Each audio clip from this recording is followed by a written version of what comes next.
Hello. How's it going? Sorry, I was recovering from the fun of that intro there. Welcome to the first ever episode of Inside the Five, a UK NFL podcast.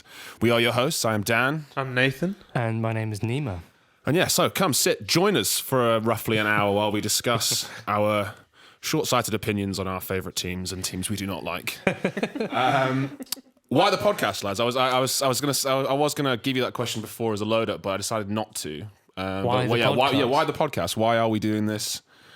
We are 100% recording. I feel like we're just all very opinionated, aren't we? We have our opinions about yeah, NFL. I'm glad you got to that point.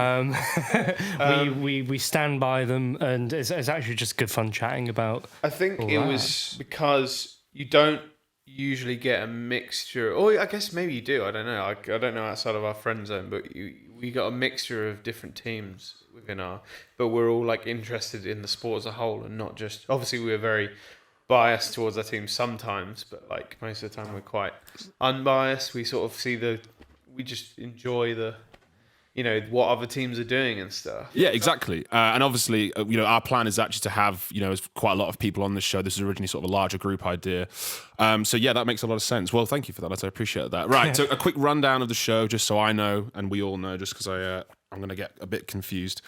We thought about, going through all the offseason, doing every team. We brainstormed a lot of ideas of like how we were going to structure this podcast. And then a couple of hours in, we realised that doing every team is one, way too long a podcast, and two, no one actually really cares. So we've sort of condensed it down into sort of, subsections. You've all watched podcasts before or watched shows. It's just going to sort of be a couple of ideas, a couple of questions here and there, some predictions, who's good, who's not, who's secretly good, who's secretly not.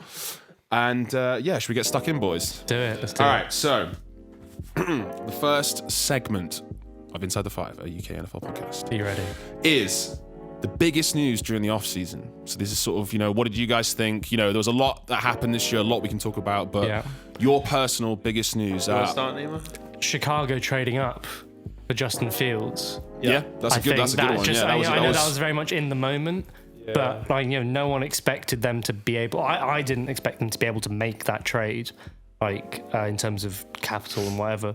I think Chicago had quite the dramatic offseason in general, to be honest. There was a lot of drama in there. I think people, the Chicago fan base is starting to get frustrated with the front office and the coaching and stuff like that. So it's quite easy. It made a lot of sense they made a trade like that. I think there's hope in Chicago after that draft. Like, we have quite a few friends who are Bears fans, and they're obviously going to be on the podcast in the future and stuff. And they were jumping around when they moved up for Fields, because they honestly thought that that Trey Lance, they wanted Trey Lance, and then so it was. I do think though, with the sort of trade up, is them trying to kind of have a last chance of saving their jobs. Oh God, yeah, 100%.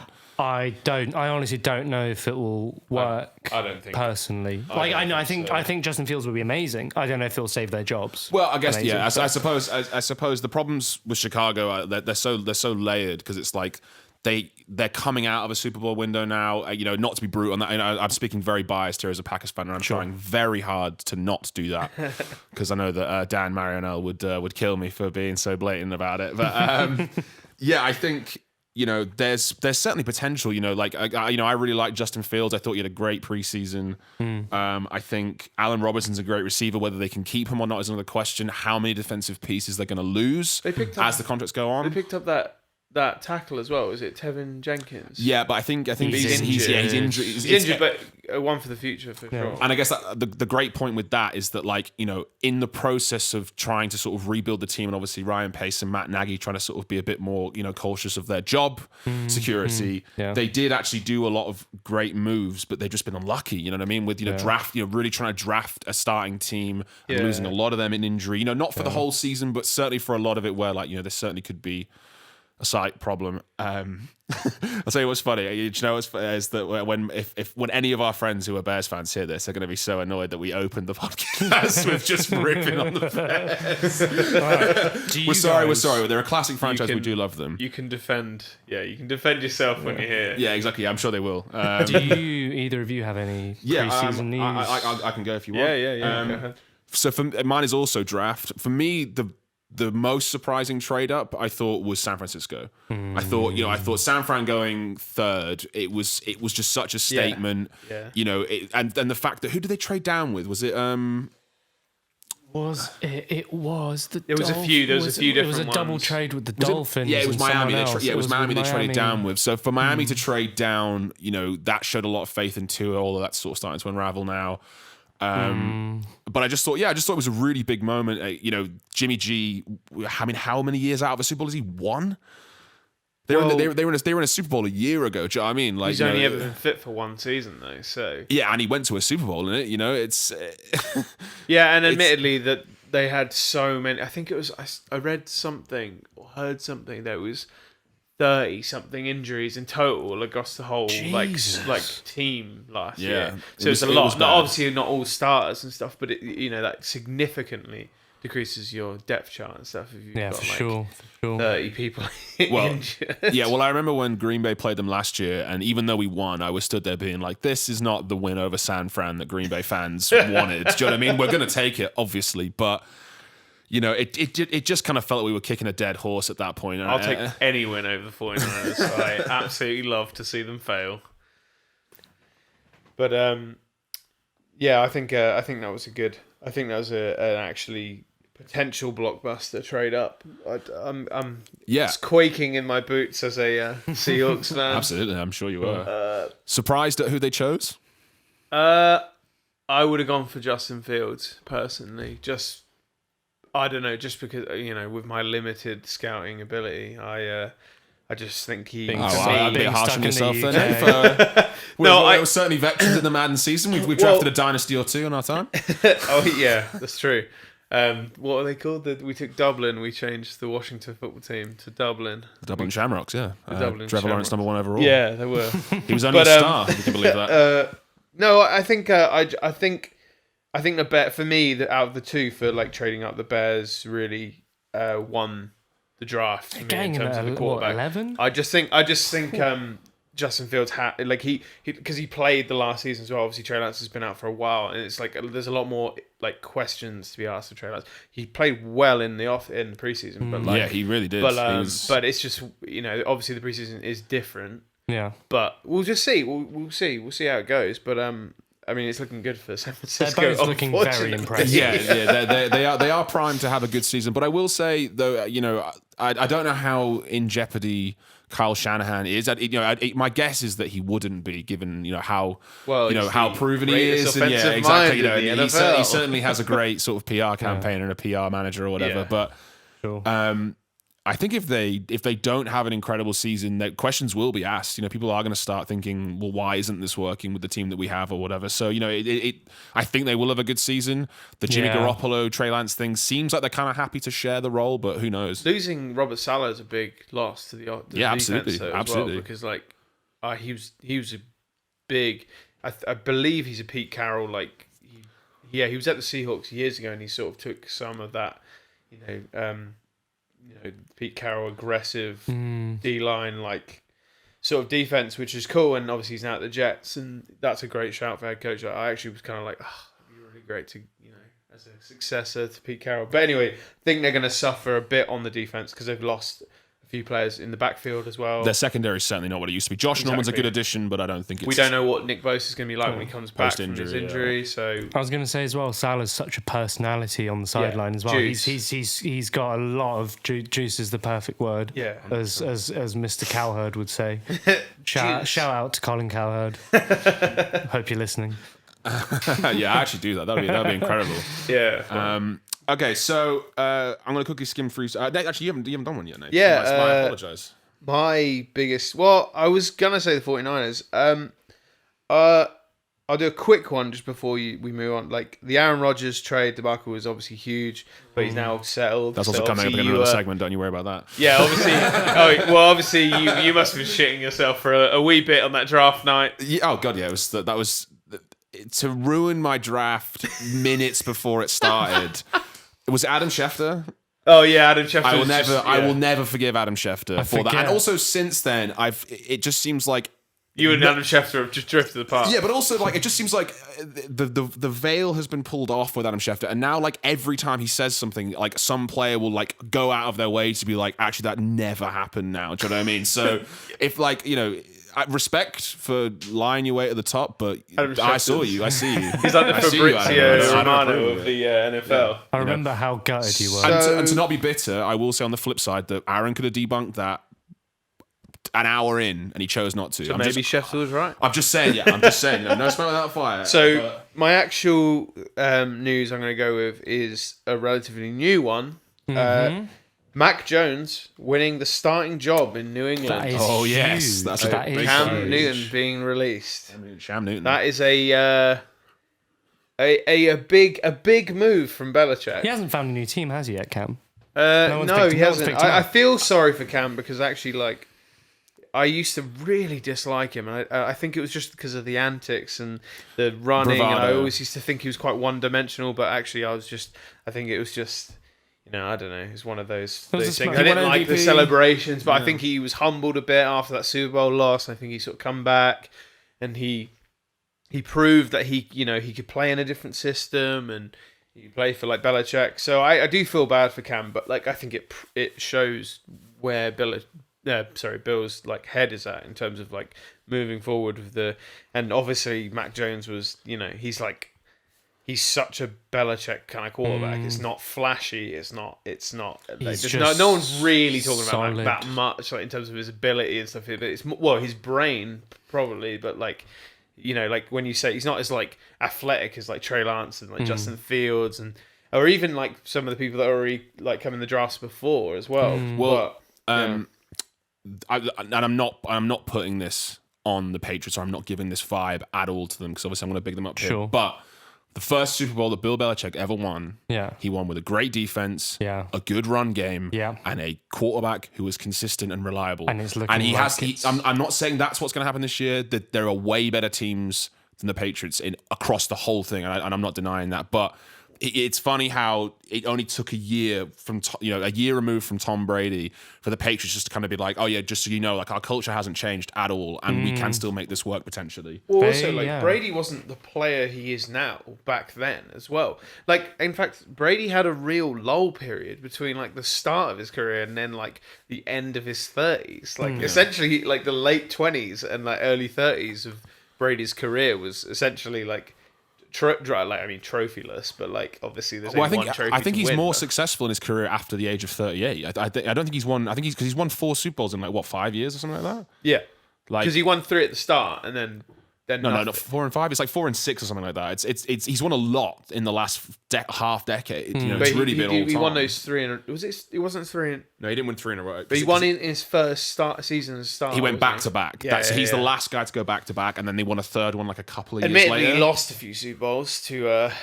Well, it's what's the stat that like in Tom Brady's career outside of this season, every other year essentially he's been to the Super Bowl. That's insane.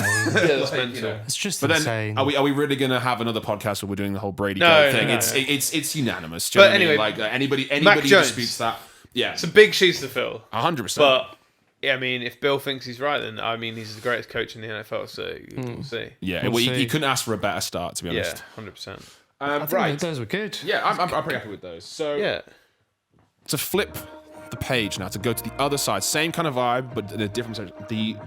I don't know if the title of this is really worded very well, but the most annoying news in the offseason. And what I mean by that is it's just something where you saw it, like you either saw it too much, you didn't see enough, and it was actually a massive deal. Decisions teams made, stuff with contracts. There's loads of decisions across the year where maybe if the fans knew more, they wouldn't be as annoyed, but they don't, so they do get annoyed. And yeah, Nima, I'm gonna head over to you, mate. What are you? Oh, there were a few that I was gonna save for a later segment, but I think not landing Patrick Surtain as a Cowboy, of course, was devastating. I was so sad when both corners went back, pretty much back to back before us. It was the Broncos picked. Surtain, I can't remember, it was like 9 or 10. It was 8, and then JC Horn was 9. And then JC Horn was 9, and then we're just left with Micah Parsons is sick, but I mean, there was just a lot of question marks at that point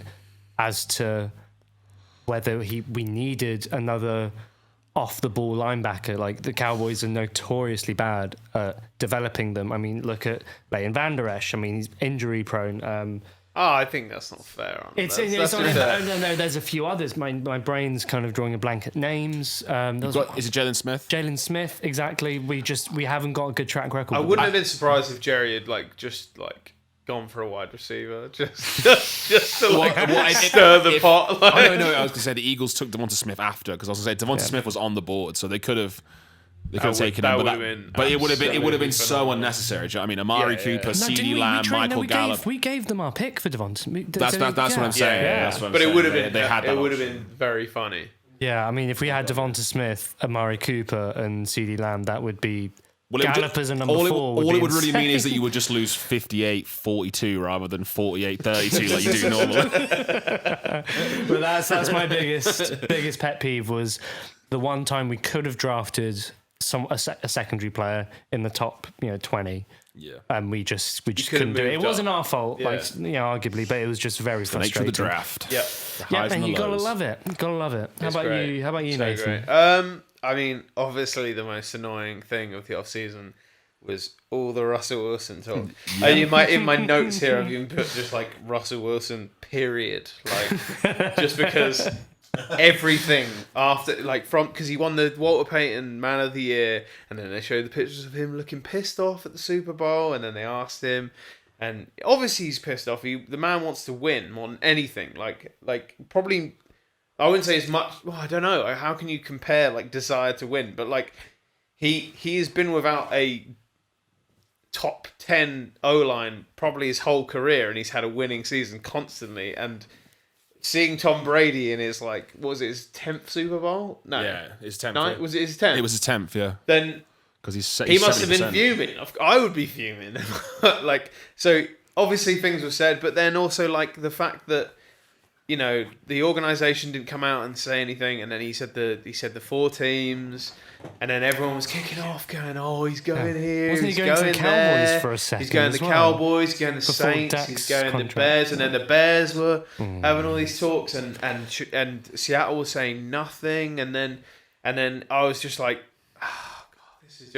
But then a lot of other people behind the scenes were saying, it's all just talk. He's, I'm sure he's fine, he's going to stay and all this sort of stuff. But I don't know, it was just annoying. And then it took until the draft for them to be we had no, plans to trade Russell Wilson ever. He's a very important part. We figured this all out. We just said keep it quiet. So, I mean, I don't know who to believe. Well, also, I'm guessing that Adam Schefter will have messaged his buddies being like, "Oh, guys, I'm about to just rock every Packers world right now. So if you could just stop talking about Russell Wilson or figure it out, so I can I can have the floor to ruin that guy's day." Yeah. I just think I feel like it was just the for the longest time, all the media have just hated Russell Wilson at the start of his career going through, and even when he'd won his Super Bowl, people were still like, "Oh, is he too short?" All this, and then by the time he's actually so good and in the top 3 quarterbacks in the league, now it's "Oh, he's too good for Seattle," and it's moving. But they never Seattle have had winning season for the last 8 years, or maybe 10 now. Yeah, 10. Because 9 years. Sorry, 9 years. Because this is his 10th year. So why would he move to a club or a franchise that is because you're gonna the amount you're gonna lose to pick up a player like Russell Wilson. It's not gonna make you better. The Bears were gonna basically hemorrhage all their good players to get Russell Wilson. I don't know, but that's how I feel. It was too much time was taken up. Anyway, he's coming back. New offensive coordinator. Going to light up the league. Who is that again? What was his name? Shane Waldron. We got him from the Rams. Do you think that he'll need a bit of adjustment to this new OC? Will your scheme change at all? Do you think? Have you heard anything about that?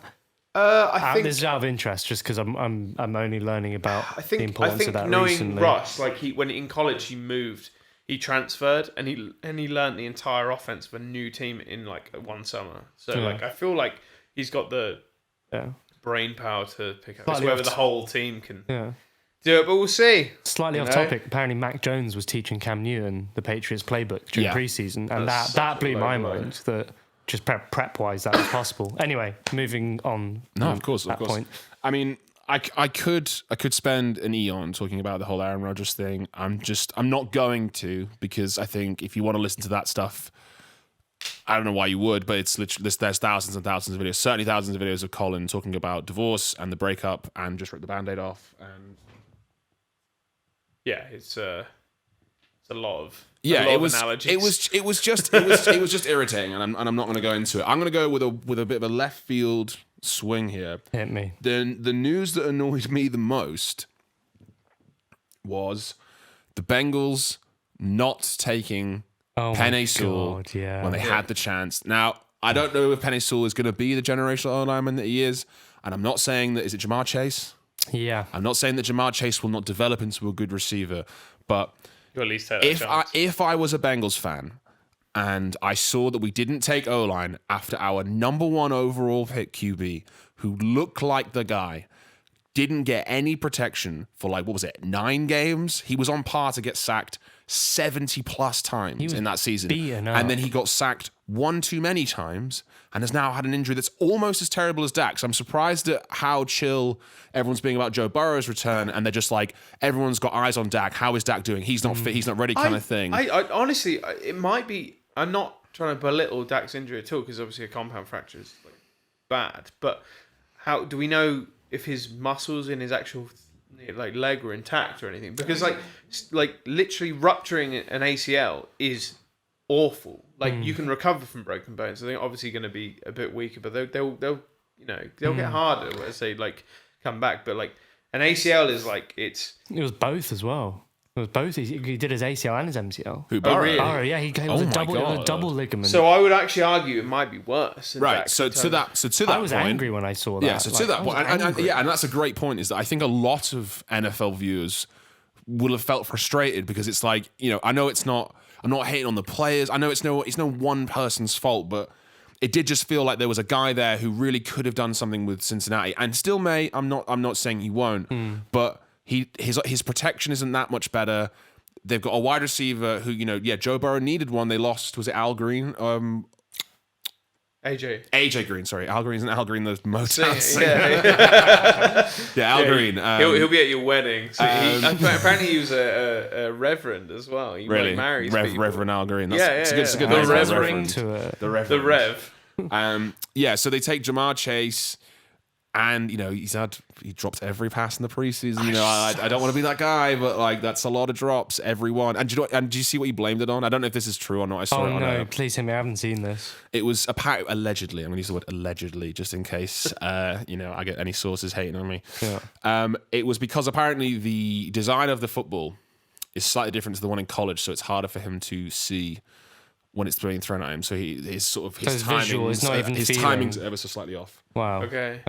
All right. Well, I didn't say it was a good reason. I just said that. I said that is the alleged reason. I'm but a man sitting in a living room in North London, so I cannot even say that I would catch it better than him. So that's I'm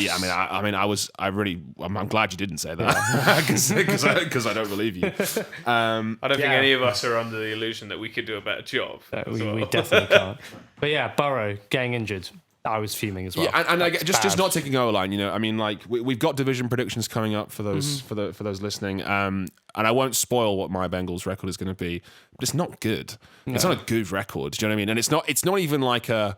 I actually feel bad, because I think Burrow is better than the amount of wins I've given the Bengals. 100%. I just don't think the Bengals are better than are something that he can overcome, especially coming off an injury. So good as well. That's what's so annoying about it. He's so good. And I think maybe it was just our friend group, but I think a lot of us it sounds cynical, but maybe we just didn't want him to be good. Do you know what I mean? He went 16-0.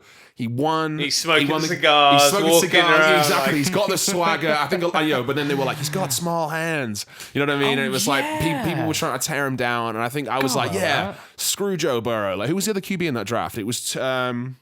It was Tua. Joe Burrow. Then it was Justin Herbert. Justin Herbert, yeah. I mean, the dark horse of that draft, my God. But it's because he came from a small school, didn't he? Yeah. He came from Oregon. But it was I almost didn't want him to be good, and then he scored that rushing touchdown, and then he went on to throw for like 7+ 300-yard games or whatever. Awesome. He was awesome. Yeah. And you know what? We're being very negative. Fingers crossed he's as really awesome as well. hope- I weirdly want nothing best. We're praying for you, Joe. Yeah, I got nothing but the best for the I just hope it Bengals. hasn't I just don't knocked know his how much of that you're going to confidence, get. It's just his confidence mentally coming back from that. But yeah. Okay, so, biggest news, most annoying news. We've sort of covered those bases, I think. Yes. What's next? The next topic of conversation: Is most valuable trade / signing / re-signing. I almost said resigning there. That wouldn't be. I don't know what value of a most valuable resignation. Resigning? Why did he resign? the Bengals head coach?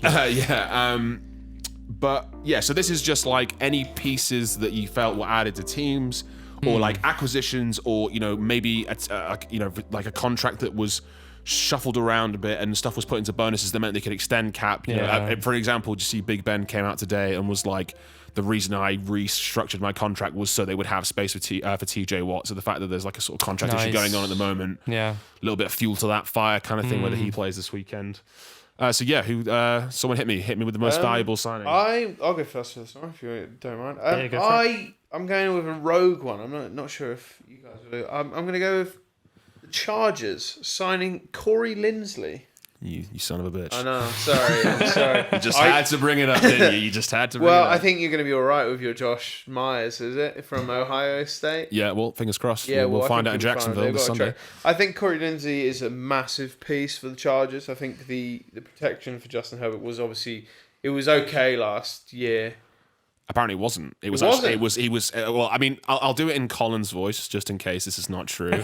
He's like, he broke every rookie record behind the worst offensive line in the NFL. How? That's not possible. Are they the worst? They were apparently they were the PFF lowest graded offensive line. Okay, well, my apologies. They picked up a great center there, a wicked center, a Pro Bowl center to go with. The best center in the league. Sorry? Nothing. The best center in the league, as well as I say. But they also picked up Rashawn Slater in the draft. He's so good. That's right, in the draft. So good, What? I can't remember what round. It was the first round. Was it the first round? It's like 14th pick or something crazy. They've now got Corey Like Linsley, 10th. Brian Bulaga, also another ex-Packer playing, and Rashawn Slater. That is 3 of 5 in an O-line behind, like in front of Justin Herbert. Like that's a pretty. And when you combine that with the O-line, Justin Herbert, Austin Eckler, who's looking to have a breakout year this year, Keenan Allen, the wide receiver. I'm pretty sure they've got a decent tight end whose name is escaping me at the moment. But Justin Herbert is. It depends on the coach. It's gonna be. It depends on the coaching, But I think everybody's dark horse this year is the Chargers. Brandon Staley is the reason that the Rams defense was so good last year. Obviously, Aaron Donald and Jalen Ramsey are great players, but his scheming was phenomenal, and it'll be interesting to see if he has faith in someone offensive-minded, or maybe even Justin Herbert, and being like, what do you think about moving the offense forward? I'll sort the defense, like a kind of Bill Belichick, Tom Brady sort of vibe. Who knows? The Chargers could be wicked. I'm excited to see it. Yeah, I think you'll see in my predictions there, I've definitely kind of over-egged how good they might be. But I just think... Yeah. I'm really looking forward to Nima's predictions. I think maybe they'll have a full stadium. Really rogue ones in there. They might have a full stadium this year. Yeah. I don't know. They'd have to get enough fans for that. They had an ex-running back that made a joke about it, didn't they? When they were like, playing in empty stadiums because of COVID. And he's like, it's no different to normal for the Chargers. I'm assuming he must have been an ex-player by that point. I think it was the one the running back they traded to the Broncos. Melvin Gordon. Melvin Gordon, that's the one. All right, Nima, would you like to go next with your best? It's very subtle on this one. Orlando Brown Jr. to the Chiefs. The Ravens tackle. You're not going to mention the acquisition of Joe Thuney as well to the Chiefs? Oh my God, I forgot about that. Because that was my one. But I'm just saying. Well, I mean, you can combine it together. No, I wasn't saying that that was my one. I just more meant that both is what's so important about that. Well, let's talk about the Chiefs O-line in general now. Well, because Mitchell Schwartz was cut because he was injured. Well, he got injured towards the end of last season. Yeah, the two. They dropped their it was centre. Eric Fisher and Mitchell Schwartz and Austin Reiter, their centre, they dropped as well. And so was Patrick Mahomes the most hurried QB of all time in that game against the? I mean, probably certainly in the Super Bowl. Bucks. he looked like he was behind the Seahawks O-line. That's right. I mean, do you know what it reminded me of? It reminded me of the Broncos-Panthers Super Bowl with Cam Newton, where Cam Newton looked unstoppable, and then all of a sudden he just didn't. He looked very stoppable, and he was done. I thought, in it sounds like a dig on Cam, and I don't mean like that. In Patrick Mahomes' defense, I stand by that there isn't in that particular game with some of the throws that Patrick Mahomes made. Obviously, it's been discussed to death. As much as he didn't win that game, I think a lot of people, maybe a lot of doubters of Patrick Mahomes was like, okay, this guy is actually insane, because it's like, he lost, but he was the last guy playing. Do you know what I mean, against that Bucs team, every single one of those Chiefs, no offense to them, looked like they were down and out, or they just couldn't make any plays. And Patrick Mahomes he was still creating chances, and it was insane. He's fair special. play to the Chiefs though. Like, they've absolutely rebuilt They signed the center from the Rams had last year, Austin Blythe. Yeah, good center. And they've also drafted Creed Humphrey, I believe. Did they? I believe they did. So they basically just decided that Patrick Mahomes is never getting sacked again. Yeah, they were like, "Fuck that." Yeah, fair enough. I mean, it's also the running back room is strong. Their receivers are great. They've got a great tight end. Give him enough time, someone's going to get free, and that's essentially what they've done. They always outshoot anyone. Yeah. And also, and the irony as well is that, like, I think I don't know if it's still true, but certainly last season he had the best passer rating when blitzed anyway. So it's ironic that, like, it still took having no left and right tackle and the best pass rushing defense in the league that year to take him down. And even then, there was moments where we were like, are they going to do it? I don't know. He can still do Maybe this. the Bengals should have took a lesson from that as well. Yeah. I know, right? Yeah. Isn't that nuts? We all went with O-lineman as the best return. I know, yeah. An unsung hero of the I think NFL. the older we get as humans, we just want to protect our most valuable pieces. I was going to go down we just love the sport enough to know. Do you know what I mean, we're real fans. We're not picking wide receivers. As talented as they are, as essential as they are. No flashiness. I'm not going to wear an O-lineman's jersey, but I'm very thankful for the many years that Green Bay have provided. You wouldn't wear a Bakhtiari jersey. I'd wear a Bakhtiari, actually, to be fair. Right, Iran's finest. Exactly, yeah. Bakhtiari's a bit of a beast.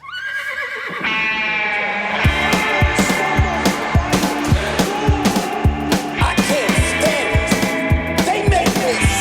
It's the worst defense in team history.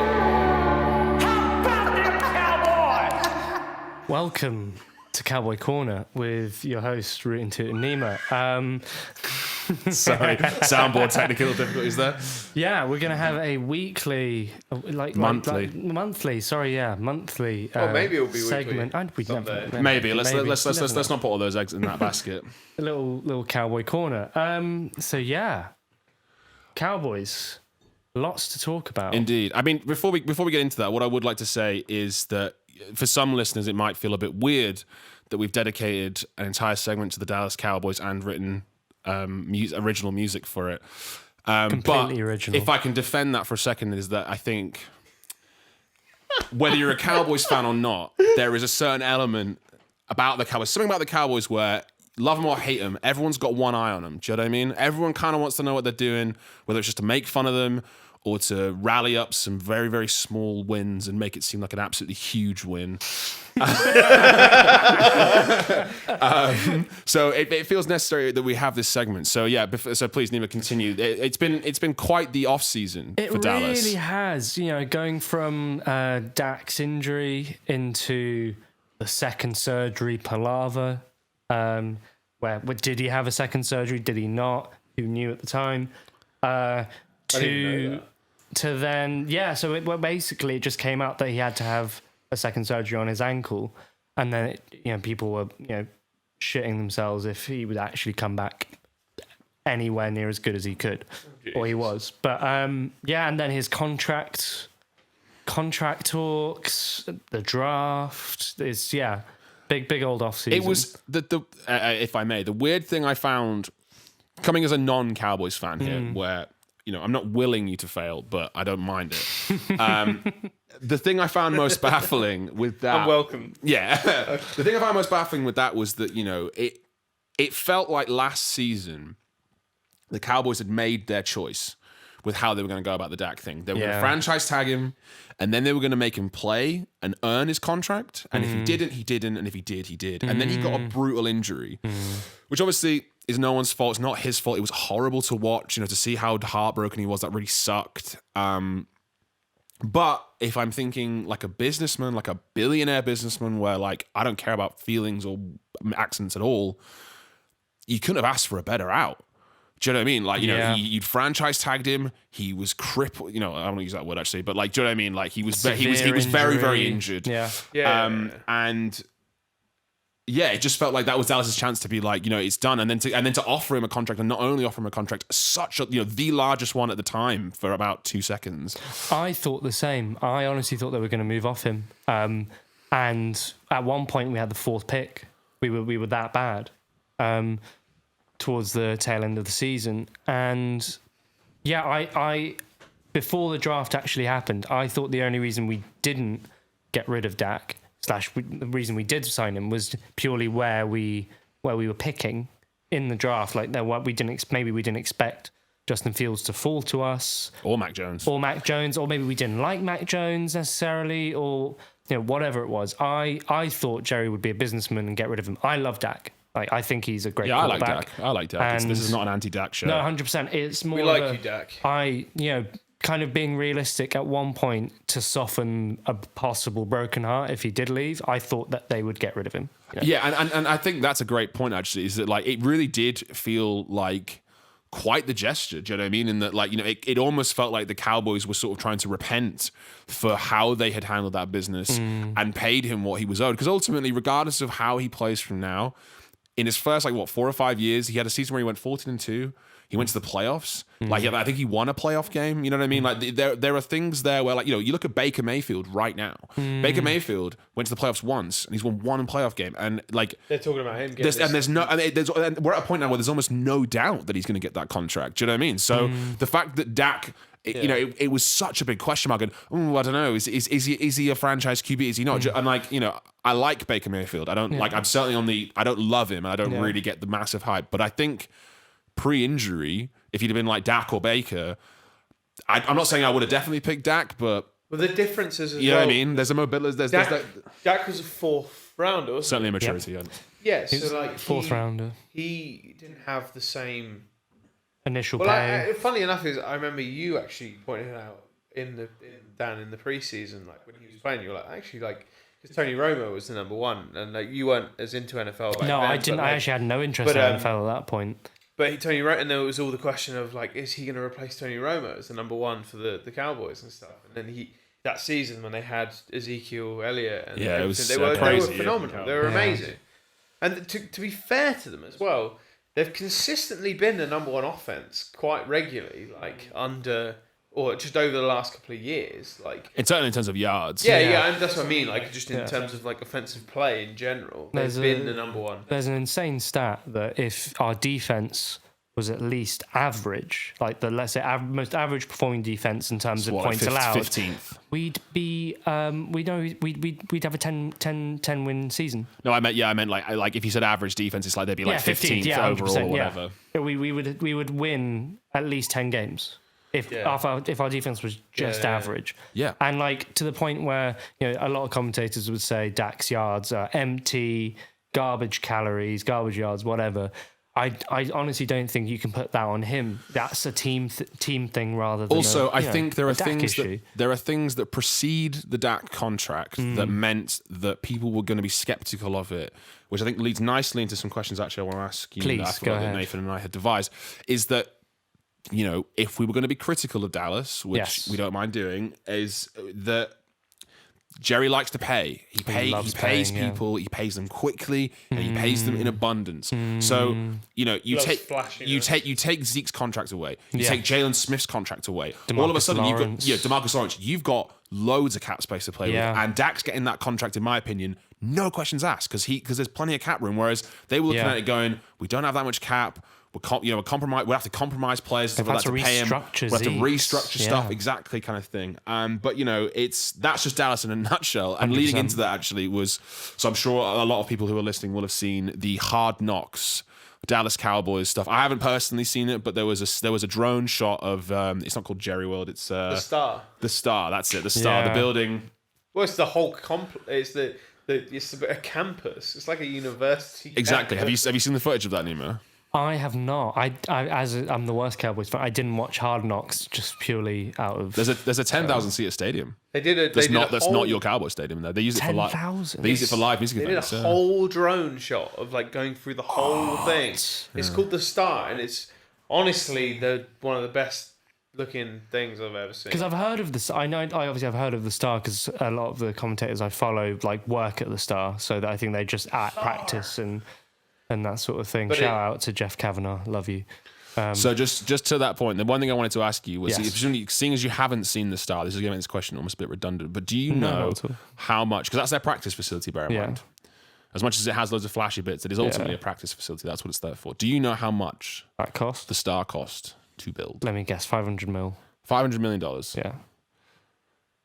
You Don't tell are a third of the way there. Fuck. It costs $1.5 billion Billion. to build the Star thing, and now that's amazing. It's an amazing facility, but again, as much as the heralded Colin Cowherd would say, is it a bit too country club? Does it make the players too comfortable? And to that point, do you know how much the Don Hutson Center, which is Green Bay's practice facility, cost to build in '94? But do you know how much it cost? 120 mil. No, it was $4.7 million.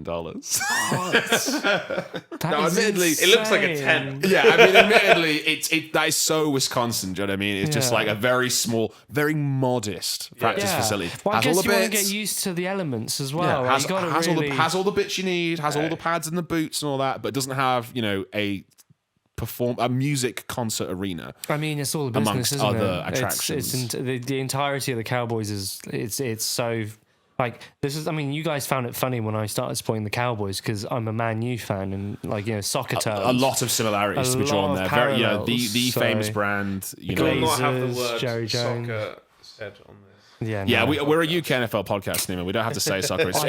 They'll know when we're talking about football versus football. Do you know what I mean? Just in case we got any Americans listening. The just- Star is very Texas. Yeah, So It's very big. Everything's bigger. It's big. Everything's bigger in Texas, man. 100%. So the next thing I want to talk about with the Cowboys, Yes. and specifically your opinion on this, Nima. Yes, please. Happy with the draft picks? It sounds like you're not based on what you said to a earlier. point. So Micah Parsons has been fantastic in preseason. I've got nothing against him. It was the unknowns to do with his attitude, any potential sort of red flags there, and also the fact that did he opt out? I'm almost certain he opted out. So there was not many snaps of him in the last season. Aside from him, I thought the rest of our picks were wicked. I thought Jabril Cox in the 4th was a steal. He was our 4th highest rated player, not even rookie, player in the preseason. Oh wow! PFF wise, Is he pass rush? he's a linebacker. So okay. I think he's more of like he's a good run stopping linebacker. So and linebacker you took in the 4th round was your highest graded player. 4th highest Fourth great highest. player. Was Micah Parsons higher than him? Micah Parsons was 2nd. Keanu Neal, he wasn't good. a rookie. He was our top rated player. What I was getting at was whether Dallas had spent a 1st round pick on a linebacker only for the 4th rounder. No, Micah Parsons did better than him. But my biggest annoyance was our 3rd round pick of Nashawn Wright. Remind me who he is. I'm not. He is a very tall, very lengthy cornerback. What number does he wear? Not the number you're thinking of. Because I'm thinking of the Jags game Yeah, where, no, that was Trevor a Lawrence player you got. Trevor Lawrence kind of broke out, but His name was, I've actually got it written down because he was so bad. Yeah. His name was, oh goodness, where is we it? apologize if he ever hears this. You're clearly not that bad, but It was just, I must have deleted it, but he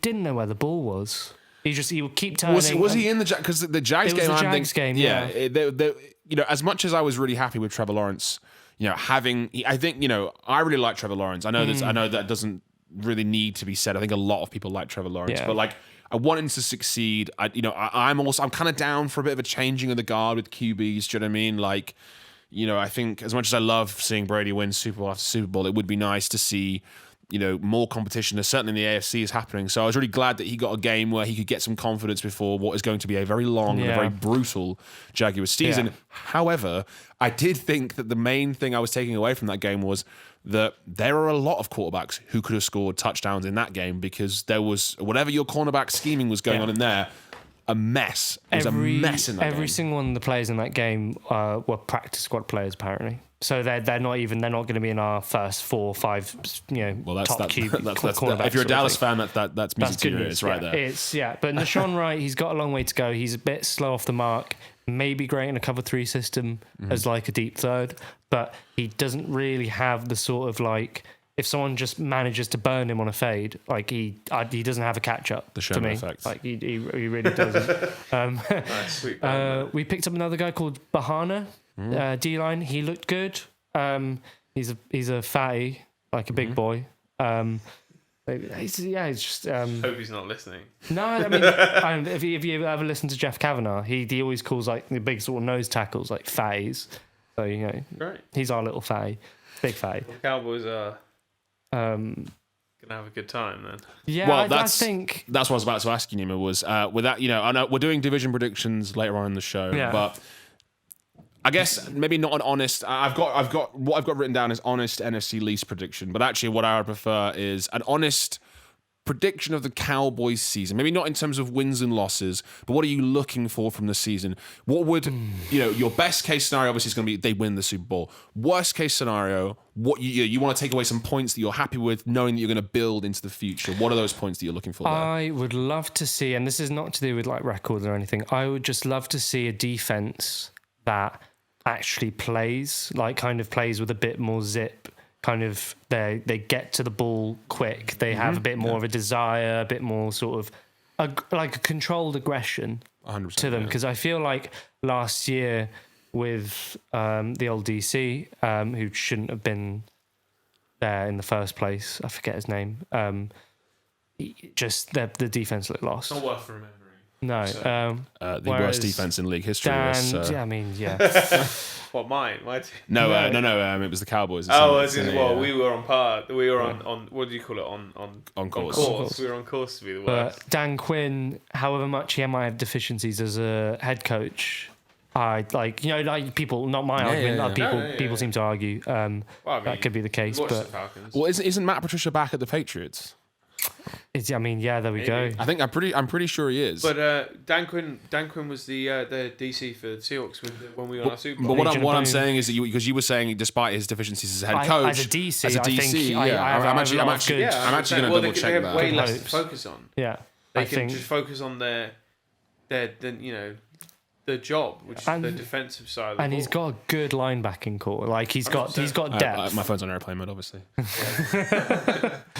Yeah, we don't have a producer on the show, so we can't get fed any facts on the fly. But yeah, and that's basically just high hopes. I don't expect us to win the Super Bowl.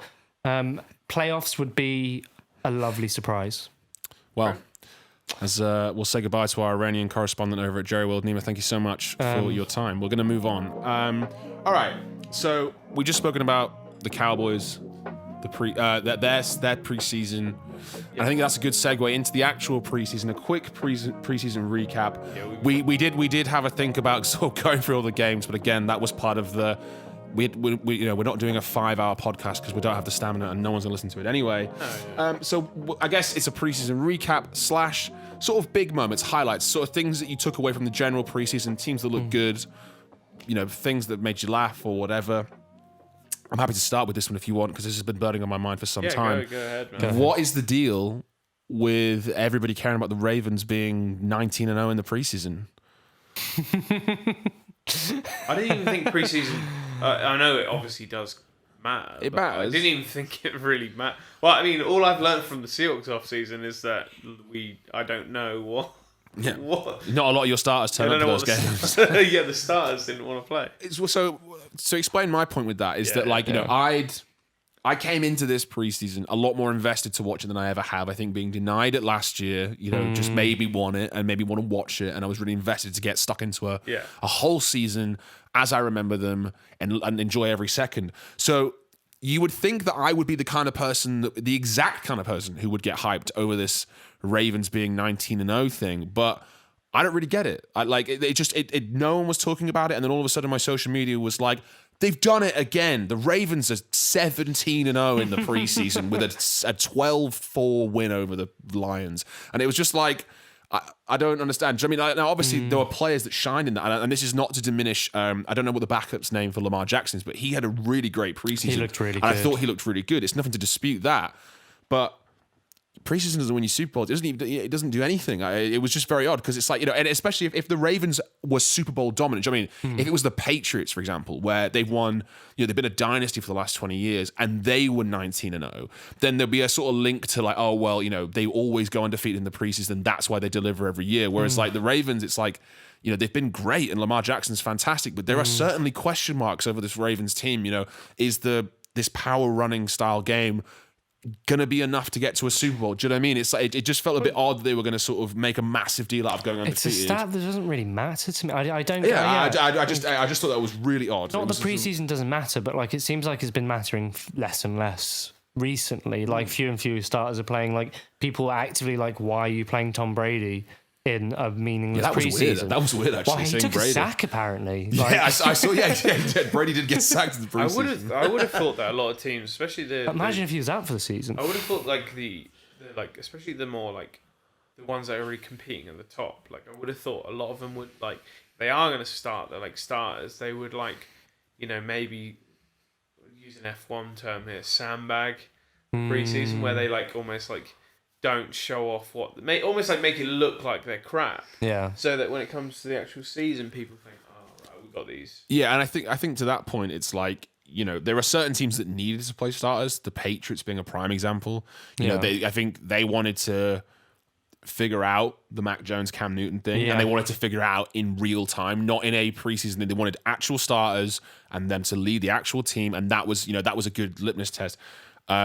I was surprised that they even got Aaron Rodgers to change out of his flip-flops for the preseason games. So to see Brady fully kitted up, and I guess it's just a testament to him, do you know what I mean? Is that even at 44, he's like, no, I'm going to play. Yeah. Like, obviously there'll have been other reasons. He has to play. He will literally, he will fall apart if he doesn't play. Yeah, he'll rust. He's like Steve Redgrave. Yeah, he's like that car that just won't, like, you keep it off the road for longer than, a couple of days, it will rust. It fails its MOT the following day. So funny. What? So that was my first one. I guess I'll quickly skim through mine because they're not that important. I thought 3 teams looked good, and I just think that's important to mention. I'm going to get the obvious one out of the way. The Bills. Yeah. I didn't see all of their preseason, but I did see Josh Allen, and admittedly, he did. They went crazy for him scoring a touchdown against a backup defense, and it was my defense, but he looked really, really good. He looked like it looked like the season hadn't even ended. So, and I think with the team that they've built, the pieces that they've added, I think they had a good draft. I think they drafted some nice D-line, which was their problem. They couldn't bring a lot of pressure to the quarterbacks on the opposing side. I thought they looked great. The Dolphins, there's going to be a lot of discussion about the Dolphins in this show, I'm sure. But what I was so impressed by was their coaching. Just, Brian Flores and what he was doing with 3rd and 4th stringers late in the 4th quarter. He was getting picks, strip fumbles, punt returns. There is just a coaching. Good thing like even Howard as well. Yeah, there is just a sort of coaching new wave of thing. I can't think of the word to describe it, but there's something happening at the Dolphins from a coaching perspective that is just, I love every single bit of it. Very dynamic. Yeah. Dolphins is on my list as well in terms of preseason pointers. I think Tua looked really good in the sense of he was looking accurate when he had the ball, and it just looked like he looked healthy again. Like he didn't look like he was fully with it last season. This actually might be a good time to mention. So I said this to Nathan earlier before the show, Nima. I learned something today as part of a viewing thing that I thought would be interesting to discuss when Tua came up at the right moment. And as you've mentioned how good Tua looked, which I agreed with. Did you know that today was the day where teams are starting to announce the captains? No way. And the captains, it's a player voted. It's a player voted. Sorry, okay. I'm getting my words around it. It's the captain is voted by the players. Yes. And Zach Wilson voted as captain. Interesting. Trevor Lawrence voted as captain. Obviously not Trey Lance because he's not starting. Tua Tagovailoa, not a captain. Do you know who is their captain? Their right tackle and a wide receiver who, when their name was called, I didn't know who they were. Now that might be because I just don't know that. I don't know that their squad even. But obviously, it wasn't Jalen Waddle. It wasn't Will Fuller. It wasn't Devontae Parker. So they've picked two guys to be captains on the offense, and none of them are Tua. And obviously, to Colin's point, it was very much like a, they've lost faith in him. They've lost faith in the locker room. If they're prepared to give it to Zach Wilson and Trevor Lawrence after a couple of preseason games, why aren't they giving it to Tua? And as much as I don't like to get on all that hype, I do agree with that. You know what I mean? This is supposed to be Tua's season. Yeah. And there's arguments to be made that how he was handled last year was poor in terms of building his confidence and building a culture around him.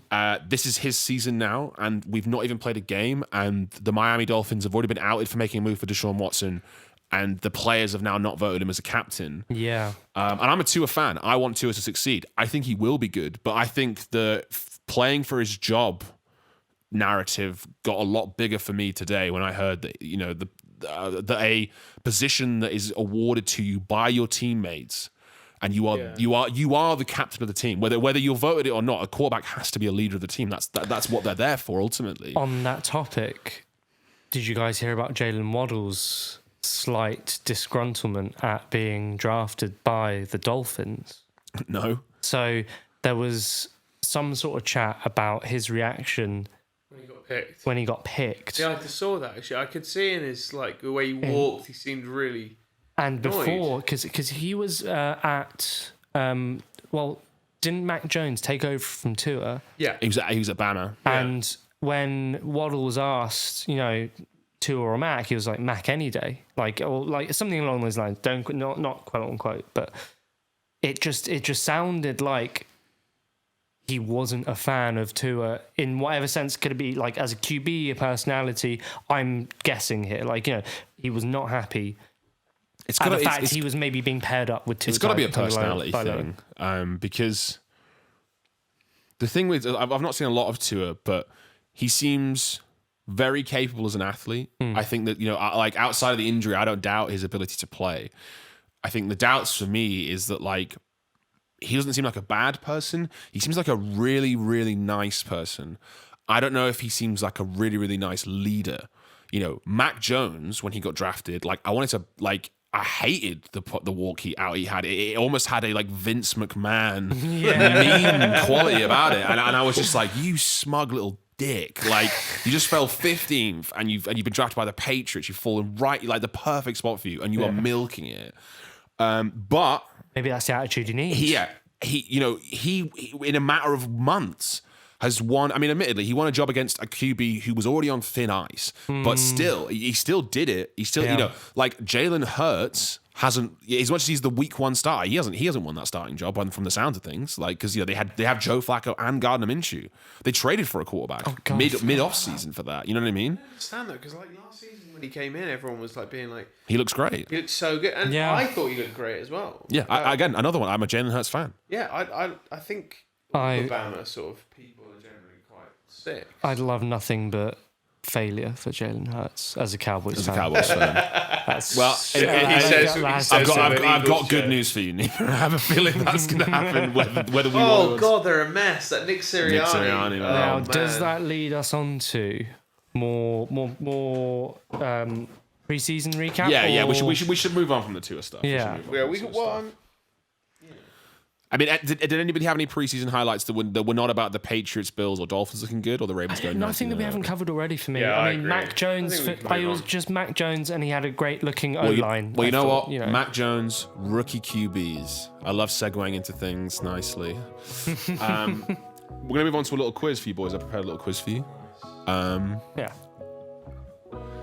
It's called the Quarterback Quiz Attack, and it's a quiz based on Let me count because I can't. Let's count 1, 2, 3, 4, 5. We haven't actually got any music Six. for this segment. 6 rookie quarterbacks. Yeah, we might do. We might do it in post. This is not recorded live for anybody who's listening.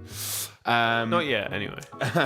Yeah, so it's a quiz that I've devised based on the total game stats from the preseason for 6 QBs. It's T-Law, Zachy W, Mac and Cheese, Trey Area, J-Lo, and Fields of Dreams. And the names I'm calling him there. Love Fields of Dreams. Yeah, I thought of that earlier today, and I was like, that's actually a great name for him, especially if he thrives. Yeah. And basically, it's all to do with their stats. There is, there are 6 or 7 questions here. Mm-hmm. And I'm just interested to see your responses. Are you ready for the first one? Go for it. Okay, quarterback quiz attack. Question number 1. Out of the 6 QBs that I mentioned, who... I just read that I wrote who had threw. Who threw for the most passing yards? Repeat the 6 QBs again. Yeah, go on. Mac Jones, Zach Wilson, Trey Lance, Trevor Lawrence, Jordan Love, or Justin Fields? Mac Jones. I might have an advantage here. Trey Lance. It is Mac Jones. It's Mac Jones. Yeah, he threw for 359 yards. It was relatively close between him and Trevor Lawrence. Trey Lance only threw for 276 yards. Okay.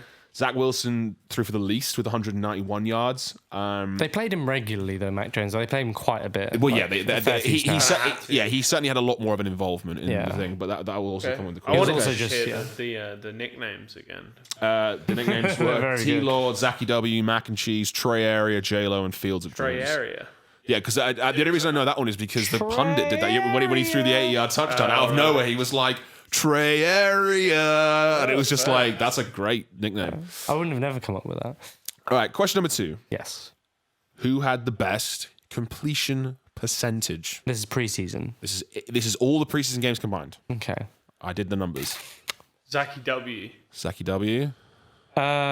Completion percentage. I'm gonna go for Justin Fields. You are correct. It was Zach Wilson. Get it. What I will say, not that I'm a Zach Wilson hater, he threw for the fewest. He had the fewest completions. Yeah. And one of the fewest attempts. In fact, he had the fewest attempts by a good 20. Did he just not very play that many indicative of the snaps? Jets. Then? He didn't get a Or lot was of it a snaps. run Now, game, that doesn't sort of dispute the thing? fact that he was 75%. His completion percentage is 5% better than the guy in second, Yeah.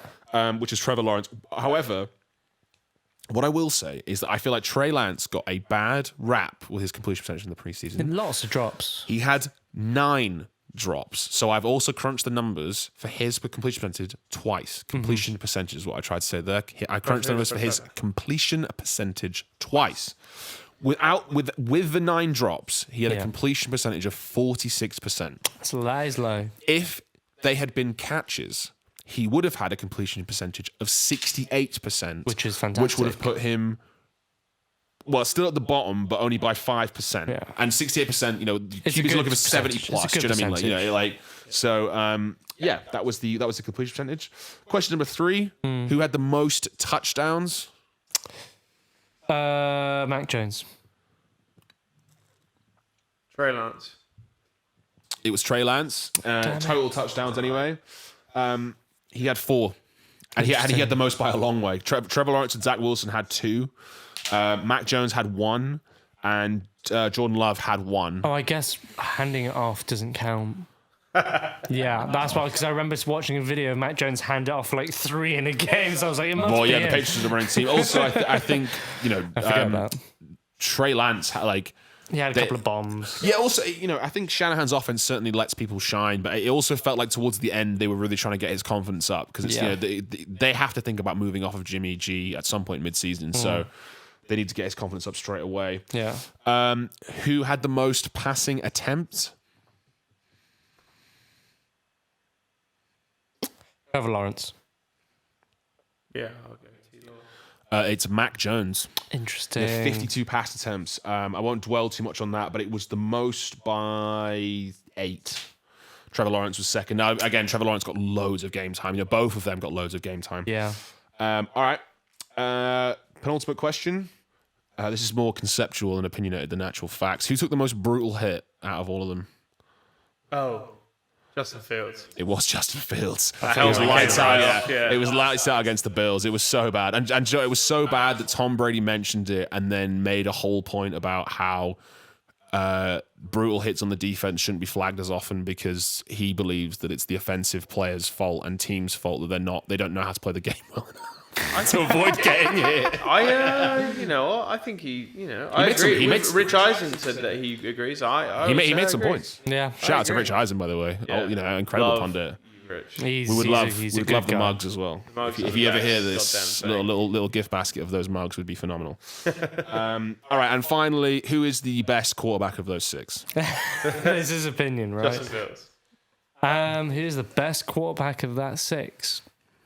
Are we taking Fields into of account? dreams. Fields of dreams. Are we taking into account the team they are within, or just as individuals? I guess you can give both opinions. Who do you think would be the most successful, and then who do you think is the best? As individuals, I think it's between Justin Fields and Trevor Lawrence. It's just for me, it's too close to call. Who might do best in their team? I just think Mac Jones might have a weirdly a good year. A lot of hype building on Mac at the moment. The Mac train I is just think in full swing. if the team's solid around him, I don't see why he couldn't have not necessarily statistically great season, but a very statistically winning season, if that makes sense. Some great answers, boys. All incorrect. The answer was Jordan Love. J-Lo. Taking over the Packers dynasty. 3 for 3, baby. Let's go. The prince to be. All right, we're going to shift very Prince quickly was on. promised. Yeah, that's the one. The prince that was promised. I might message him now. All right, we're going to quickly shift on to another topic, but we'll probably have to do less of these than I thought because we are. I feel like we've covered a lot of We've been preseason. nattering for some time, boys. Yeah, the we time have. has really gotten away from us. But, I'm happy not to too skip bad, to whatever we need to. So this next one is called Stud or Dud. I wonder if you can guess what this round's going to be about. I'm going to throw names at you. Players, different points in their career. Could be rookies, could be vets. Could be vets on their last chance at glory. And I want you to tell me whether you think they're going to be a stud or a dud. This season, And concise, and in a concise manner, ideally. Okay, so the first one. Let's start with the obvious one. Trevor Lawrence. Stud. He'll do well. His team might not. That's It's gonna be Very real. succinct, Nima. That is very true. Trevor Lawrence is great, I think. It's a shame he's at the Jags. Yeah. All right. Zach Wilson.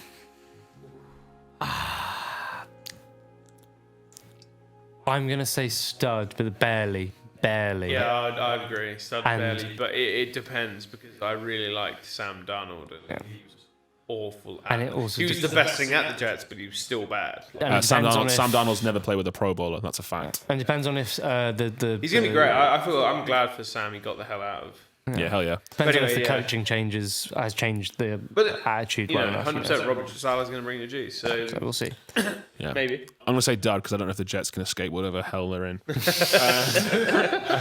Green. All right, let's. I don't want to do Trey Lance and Mac Jones because I think they're a bit. I was going to do Cam Newton, but he's unemployed, so that doesn't work. Daniel Jones. Stud. Dud. Ooh, that was a quick decision. Dud. I don't think think he should have scored that 80-yard I just don't touchdown? think he's good. I don't. You don't think he's got franchise QB material in him? No, the fact that apparently Mac Jones was outperforming him in the Giants versus Patriots sort of preseason, they were like practicing scrimmaging against each other, and Mac Jones was just like looking so much better. But it's down to the team as well. It's a hard thing to measure. But the Giants don't have a bad team either. Not anymore, they don't. Like, Not you anymore, can't- not I anymore, don't they think don't. you can have a This is the complaint season now. now for Daniel Jones to prove. If he's got it, then it needs to be this season. They've got If that he- second-year O-line They'll move from on last after year. this season. Yeah, Barkley's coming back. They got Kenny Galladay, Evan Yeah. Ingram. Yeah, they'll They move on got after him. they haven't got a great O line though. They'll move on after They've this got season. their tackle from last year is gonna apparently he's looking good now. The guy they picked fourth. He had a bad season, but he'll be better this time round. Devonta Smith. Stud. I think he'll just. I like I think he'll overcome whatever people think about his size. I just like. How many times have people like heard some shit about themselves? Being said about them, and then just been like, you know what? Those are a terrible team. I'm hoping that he will be. What I'm really hoping from Devonta Smith is that he will be a stud, but he will be so much of a stud that he will buy Jalen Hurts more time. Yeah. As the franchise QB. Oh, I'd love to see that happen. You know, You wouldn't. That's As a what I want. Cowboys Is fan, that, I don't really want him to perform against us, but I'd love to. I'd like. I'd love to see Jalen Hurts. because I think Jalen Hurts, people have counted out Jalen Hurts way too early for me. So if Devonta Smith can be elite, then it gives him an option, and it means in a bad team that there is hope. The best. Yeah. All right. Okay. Dak Prescott. Stud.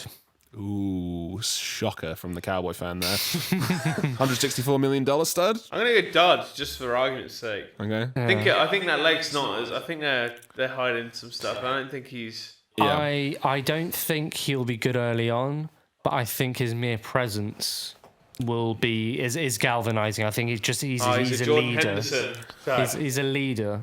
Certainly obviously we haven't seen Zeke play, but Zeke looks trim. That was the most surprising thing I found about the Cowboys offseason was every time they interviewed Zeke, I was like, man, he has dropped weight. And not in a he looks skinny, as in he looks wedge, but in a not I'm wearing that weird short shirt thing all the time. Yeah. Thing for whatever reason that was, other than fashion. But Oh, it's because he has that tattoo on his stomach. the feed me thing. Feed me. But even then, it's I think, and I say this with real caution, sat here with my, looking the way that I look, but he's wearing a cap and a I think t-shirt. he dipped in form and in quality, and I think he looked like he was dipping in form and quality. I don't know about what it was about his workout. Maybe he was trying to get more muscular or whatever. I gave him whatever a he lot was of trying shit last wasn't season. working for me, and it looks like he's changed that. And it seems like certainly after the Dak injury, Zeke really did put a lot of the team on his shoulders. He was the one in those interviews being like, "We are not good enough. We're gonna get better." So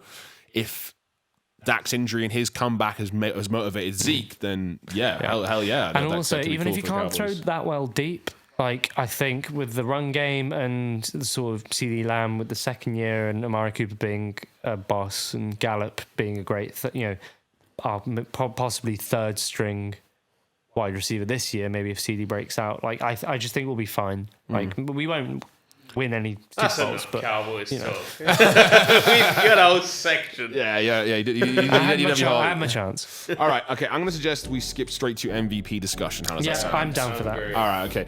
I'm going to speed this up. On the count of 3, I would like you to say your MVP. Ready? Single MVP, okay. Just if Wait, you, here you go first, and then I'll. No, we're all going to say it at the same time, and then we'll see what they say. Right? Ready? I'm assuming you only have one. Okay. Yeah. I'm ready. Yeah. 1, 2, 3. Josh Allen. Moving on. It was obvious. I think everyone knows that. He seems like he's primed to have a great year. They've really built some good pieces. I had as well. 3 names, and I think Josh Allen's the one the one I hope is Russell Wilson, and the one I think is an outside chance, but definitely a chance is Justin Herbert. Fair. I don't know if I'm going to put that for Justin Herbert yet, just because I think he's the Chargers have to overcome some stuff still. But it's one of those that's my long shot. Yeah. Okay. Cool. Well, that do you know what? That worked exactly like I was hoping it would. So that's a fantastic MVP discussion. Wonderful. Okay. So should we do division predictions Yes. and then do the Super Bowl predictions and then we? Yeah, that sounds good. I think that's a fair amount of time. All right. Okay. Way too early Super Bowl prediction. Yeah. Oh yeah. Of course. All right. Who would like to go? I tell you what. We're going to go by conference. Yep. And we're all just going to say who we think who is going to win what, and then we're going to move on. Yeah. Cool. All right. We would. Where would we like to start? We're all NFC. Should we start in the NFC? Yeah, go on. Okay. North. Let's do the NFC Southwest. North. Okay. Right. So, in the NFC North, I think the Packers are going to win the division. Yeah, I agree. And I know that's going to sound biased, but I just think the division is quite weak at the moment. I think it's got a lot of potential. It just doesn't. We're the only team fully realize we're on a final Super Bowl run. Yeah. If we don't win our division, that last dance nonsense is going to be long over, and it will sour quickly. So I've got you potentially 6-0 just in your division. yeah. So yeah, I mean, I think we'll sweep the Bears. Yeah. Again, I think sorry so. guys, There's but a lot of potential with the Bears. There's a lot of potential with the Vikings. just Although also there's a lot of mess with flux the as quarterback well. situation. Yeah. The Vikings. Yeah, but right now it's not going to be enough. So I mean, I won't go too much into the records, but I think Packers are going to be number one. Yeah. I think the Vikings, because of their schedule, will and the way it's structured, will actually still win the division. Now, obviously, they have more realized talent than the Bears or the Lions at the moment. I think the Bears will finish third, and the Lions. I actually gave them 4 wins. I just want to make that publicly clear. I gave them 4 wins, and I took wins away. I'm pretty sure I took wins away from the Jets for the Lions because I think their O-line and Jared Goff. I think what Dan Campbell and is it? Oh, I had his name.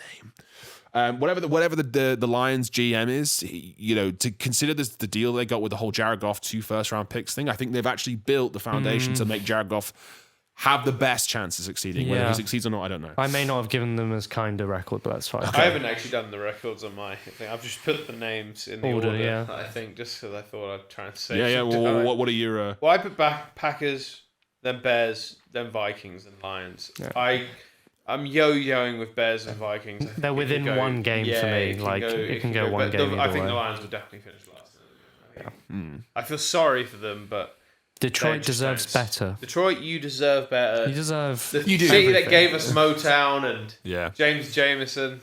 And Fords and cars and the car industry, everything. It's great. We love you. We do love the state of Detroit. It's just that your team is terrible. The NFC least. Yeah. Or East. Cool. Shall I lead with this? Yes, please. I have got Washington first. Yep. I've got Dallas second. Yeah. I've got the Giants third and the Eagles last. Okay. The only one I want to know is what record did you give the Cowboys? And this is a generous one. Obviously. I've given us 1 or 2 wins here and there. I can go into detail if you want. I've given us 10-7. Okay. The questionable wins I've given us could be, I've given us a win away at the Giants, week 16. Oh, I've got you sweeping the Giants. And you still don't have 10 wins. And I've also got us winning against the Eagles away, week 18. Okay, cool. I gave you 7 wins. Yeah. I think it's not a dig at your offense. It's not a dig at Dak. Yeah. As a Packers fan, I don't know about McCarthy. This will be the year where they find out, but it just didn't feel like, despite injuries, there was a real coaching change thing. There was that weird period of time where you won a lot of games, but it wasn't that convincing. I think I'll get 8 wins. Yeah, I mean, this was me being kind. I'll give it plus or minus 2. Yeah, and your defense, sure. Your defensive line, and your blitzing schemes from Dan Quinn are going to have to be mentally good to make up for your secondary. It's going to have to be a big changeover for sure. How about you guys? I put Washington. I just same as you, but I swapped the Giants and the Cowboys. I put Giants second because I think the Giants team is actually pretty sick. I just don't know if Daniel Jones will. That was my reasoning for not putting him second. Yeah, but that's cool. I put Washington number 1. Actually, what was the highest? So if the Cowboys have 10 wins, you've given what? 12 Washington and 5. Okay, so I put Washington as 8 and 9. I just think that Washington's pass rush will actually take apart. The thing with the Washington teams, team I don't get is that who's like Terry McLaurin and as Antonio Gibson or Antoine Gibson or whatever his name is. Yeah.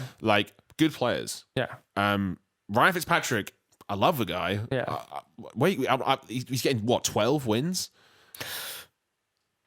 Yeah. 12 wins? Defense wins games. I think that defense 12 games? Yeah, I don't. The Dolphins only won 10, and I think that their offense had no, sorry, not even their offense. Their special teams was phenomenal. Yeah. They got so much respect. All losing division. Yeah, honestly, I've got them at 8 and 9, 7 and 10, 6 and 11 is the Giants, and then the Eagles at 4 and 13. That's what I think the NFC lease is going to be. And bear in mind that Washington went to the playoffs on a 7 and 9 record last year, was it? Yeah, I think it was wild card. No, it wasn't. Yeah, it wasn't wild. No, they didn't. It was because it was the Bucks they played. But Taylor Heineke nearly knocked the Bucks out. I just think their defense will surprise people, and I think their offense, if schemed right, will get enough points to maybe compensate. Well, we will have to see. All right. Yeah. The NFC. South. You want to do the West last? I'm down. Well, no, just moving. Okay, cool. Clockwise. Okay, so NFC South. Cool. Nath. I mean, I feel like we might probably all have the same. Bucks number 1. Yeah. Saints number 2. Yep. Panthers number 3. Yep. Falcons last. I've got the Falcons and the Panthers tied on the same record because I've got a weird feeling about the Falcons. I know it's a bad idea, and I know that they never give you any reason to have any faith. And it might just because I'm watching the 7-part series from Secret Base about the entire history of the Atlanta Falcons. But let's go Dirty Birds, man. I've got them at 7 and 10. The Dirty Birds. It's a nail biter in that division for at least for the second place, because I've got the Saints finishing 9 and 8, and obviously the Bucks going 12 and 5, because that team is going to be horrible to play again. Yeah, I've got just slightly different. I've got Bucks first, Panthers second, and then Saints Falcons tied last. But that's purely because I think the Saints have let go of some good players, and their cap seems to be still costing them players. And also Falcons are still in a bit of flux with coaching wise. They've got like a they've got an offensive coach now. I think that the whole thing but is it's like new scheme and all that sort of thing. But I guess the thing they think is that Calvin Ridley, Kyle Pitts, Matt Ryan, and Kyle Pitts is going to be fantastic. Fingers crossed. I mean, I'm very excited to watch him play. I'm actually slightly glad we're not seeing him in London, but that's Hayden Hurst as well, the tight end. Yeah, they do. They've got a good receiving core even without Julio Jones. All right, okay. Well, that's fair. The Bucks are going to win that division. That's all we really know. Yeah. Okay, finally the NFC West. I cannot wait for this one. So I actually wait. So if we may, Nath, will you go first, and Nima, may you go last? Okay, cool. I think it's it's obvious to everyone that this is the toughest division in the whole of No question. Yeah. No questions. And I'm giving it to the Seahawks again. We did it last year, and they said that we had the worst defense at the start of the season. We still came back and won it. But the Seahawks, I've gone 49ers, I've gone Rams, and I've gone Cardinals, because of course the Cardinals are going to not win the division. I'm right there with you. I've actually not only got Seattle winning the division, I've actually surprisingly and not actually deliberately, I've got the Seattle having the number 1 seed in terms of record, going 13 and 4 in my world. Whoa. And I was surprised, but actually I think it's kind of right. I think like Seattle have got that, like Nathan said, it's like they fly under the radar quite a lot. Last year I didn't really buy it. I obviously knew they had good pieces, but I had a feeling they weren't gonna make it in a deep playoff run. Yeah. This year I don't know. They've addressed the right things. They've given Russell Wilson what they wanted. They've given him a reason. They've basically given him the gauntlet to be like, okay, we gave you the O-line, we gave you a new coordinator. You need to deliver now. You need to be that guy. Yeah. So I believe he's the guy that's going to take that. So I've got Seattle going 13 and 4 and clinching the number 1 seed. I've got the 49ers going 12 and 5, tying at second with the Bucks and the Packers in the NFC to go into the playoffs. I've got the Rams going 11 and 6 with Matt Stafford, and I also have the Cardinals going 8 and 9 because I don't buy Cliff Kingsbury, and DeAndre Hopkins won't get vaccinated, and I think that's going to cost them dearly. I'm a little nervous now. All right, here we go. So I've got San Fran first, 14 and 3. Boo! I've got. I think the Cardinals are going to. I've got the Cardinals second, and I've got the Rams and Seahawks tied 3rd and 4th. You got Cardinals second. Now, hear me out. How many wins did you give Seattle? 9 and 8. Now, the only reason, and this is all the last. Okay, so keep the 49ers there. New hates Seahawks. I don't. They're trying to contain themselves here. I need to see their DNO lines for me to believe it first. I just need to see it first. That is fair. That is actually fair. That's all I need to see. Yeah. And that will give me a +2 either way to every team. The Cardinals, I think, might just surprise people. Forget like what you think about Cliff Kingsbury. Is that his name? Yeah. I think Kyler Murray is good enough to create chances, and their defense is actually, I think, top 5 or top 6 defense. It's his injury last year, and the fact they had to sort of dip in and out. Yeah. Where I don't think he's injury prone. Obviously, we don't know. Did Jones request a trade? Yeah, but he hasn't been traded. It's Chandler Jones, yeah. It's for me, that division is a shit show in the sense that I have no idea what's going to happen. But for me to really, truly believe that the Seahawks have a chance of winning it, I need to see Russ protected. And I'm just won it last year with no protection. But it was just more of like the San Fran assuming they're healthy. Yeah. Just assuming people are healthy, like assuming everyone is healthy. Yeah. I think San Fran might do it's really hard to well. believe, but the NFC West actually got better, which is odd. Do you know what I mean? Every team got better. The Seahawks addressed their own line. The Rams upgraded at QB. I know that's going to be a controversial opinion for some, but in my mind, they did. They obviously got worse on defense in terms of their personnel, but they're still going to be good. And the 49ers definitely got better. Some of the games I had Seahawks losing was purely on pass rush. So I had Washington beating them just purely on the sense that it's a great D line, and I'm basing it on last year's visual performances. Because again, we actually beat Washington last year. Yeah, and their D line actually wasn't that great. Yeah, no, so, it's again. So it's just we'll more see. of a, But Trey, we'll see. Trey Young, is it? All right, no, Chase Young. Chase Young. But the thing is that Washington have a first round draft pick at every position on their defensive line. I'm pretty certain. Yeah. It's quite something. They've got mean linebackers. I agree. They're going to be better this year. They've got Brian Pitts. Yeah, they got old fossil Fitzmagic at QB. Yeah, it's what? That was a weird laugh. Next, we're doing the AFC now. Conference. The AFC North. Let's go north, south, east, west, I guess. All right, Nemo. Right, I've got. This is again controversial. I've got the Browns first. I've got the Ravens second. Yep. Steelers third. Bengals fourth. Yep, that's who I've got. And my reason for the Ravens not coming number one is their recent issues at running back. I would revise. Yeah, I'm going to revise my Ravens one for the same reason because they've lost too many running backs. I've got them finishing second, but the record I gave them, I'd probably take a couple of wins away. By a game. The only thing I want to point out is I've given the Bengals 2 wins. Yeah, the Bengals. The Bengals. Yeah, the Bengals. I've given the Bengals 2 wins because I don't know where. And I looked at the schedule for a long time, and I took a win away from. I think I took a win away from Trevor Lawrence and Zach Wilson to give the Bengals a win. Honestly, I can't see them winning many places. And even then, they might not win any. They honestly, They've got hard games. Even the Texans, I think, have a higher chance of winning games potentially. All right, did you have anything different to that, Nath? Browns, Steelers, Ravens, Bengals. Yep, so we're all in agreement there. The AFC East. Cool. I've got the Bills, obviously, going there. Agreed. I've got the Patriots finishing second now. I know it's a bit of a hype train. Everyone's loving Mac Jones. I don't want it to be about that. Yeah. And it's not about that for me. It's about their power running game, their great O-line, and they're returning. I think they were still a top 10 defense with 8 opt-outs last year. Yeah. And a lot of those are coming back, and they've drafted players. I think it's going to be a nightmare to play the Patriots, as it always is. And also, they're playing a lot of young quarterbacks, and Bill Belichick is the rookie quarterback killer. I think they'll be tied on the same. The Dolphins and... There's a win in between it for me. I've got them tied with Dolphins 11-6, but winning on division record. Sorry, I need to revise that. The only team I've given a worse record to than the Bengals is the Jets. I gave them a 1-win season. Oh, fair. I've given them 4. I don't know where you saw 4 wins, but I mean, if you let me to go into it very quick, I can tell you. Give me 1 second. I've got them winning. Let me switch that around. Sorry, that's wrong. So that's 1 less win there. So actually, I've got the Dolphins in second ahead of the Patriots, but I've got them beating the Texans. I've got them beating the Eagles. I've got them beating the Jags potentially. Okay, cool. Potentially the Bengals. Yeah, so they were the games I looked at where I was like, they maybe have wins, but I didn't see it. Yeah. Any different there, Nave? Bills, Dolphins, Patriots, Jets. Okay, so you have Dolphins finishing second. I've got I would say Dolphins, Patriots are both bit of a coin flip. Around 10, 11 wins. Yeah, that's exactly where we've got them. All right, the AFC South.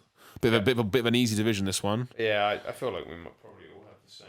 Texans, Colts, Jags, no, sorry, not Texans. Texans, yeah, you go for the bottom. Texans, yeah. Titans. Tyrod Taylor smashing that. Yeah. Titans, Colts, Jags, Texans. Yeah, absolutely. I've got Colts, Titans, Jags, Texans. I think the Colts, if they can get Carson Wentz right. Yeah, I mean, Frank Wright. It's the issues with the injuries preseason that they're so unclear. We'll see. He's going to start on Sunday against our mean D-line. So. Absolutely. Yeah. All right. Last but not least. Also, I get the Texans 2 wins as well. So the Jets are the worst record in my world. Yeah. So the AFC West. I gave the Texans no wins. Just saw that. I think that's only happened. That's only happened like a handful of times. I mean, it's not Browns to the Kings. Yeah, it's not as rare as the undefeated season, but it's up there. Browns did 2 in a row. Yeah, they did. They went 3 years with only 1 win. Oh my goodness. All right, and then finally the AFC West. I think this is so hard but so close. Well, what I'll be interested in is how many wins did everybody give the Chiefs? 16.